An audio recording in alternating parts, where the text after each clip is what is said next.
How has this program affected my perspective? Well, I can give you a real life example.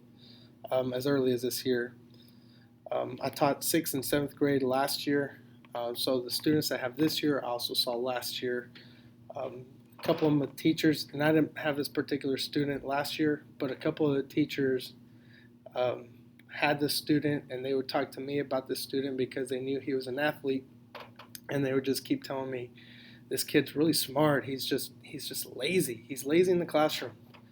And so I would talk to him, and I'd check up on him, and sometimes he'd do good, sometimes he would, same bag, same report, and always getting lazy again. So I would just keep checking with him. And so this year, as a 7th grader, I had him in football. And in football, we go fast and we're quick, quick, quick. And here's his play, run it. Okay, he knows the plays, he knows what to do. He can tell me exactly what his responsibilities are. We have zero issues with him in athletics. And so I'm like, this kid's on top of it. Well, I happen to have him in class also. So in the classroom, it's not the same way. Now, just from what I've been told about the student from the past and just my personal experience with him in athletics, now I see him in the classroom, I'm thinking the same thing. And, and I'm thinking the same thing. This kid's lazy. He can do it when he wants to. When he doesn't want to, he's just not going to do it.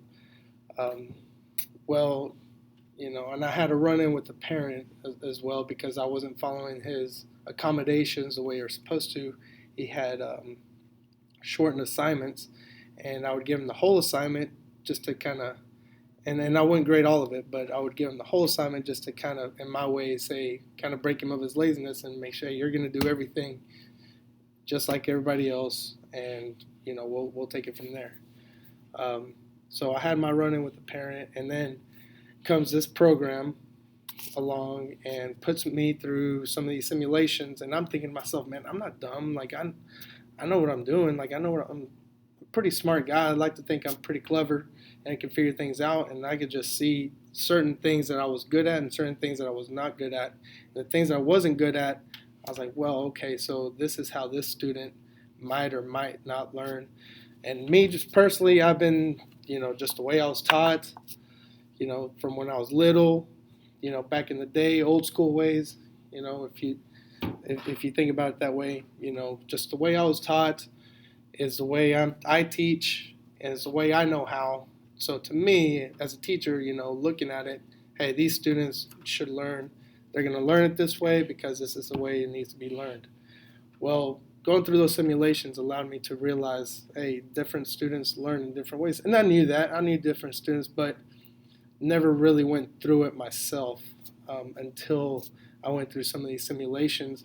So, it really changed my perspective on the student as far as, okay, he does have a disability, and maybe it'd be better if he learned it this way or got information this other way as opposed to always the same way every single time.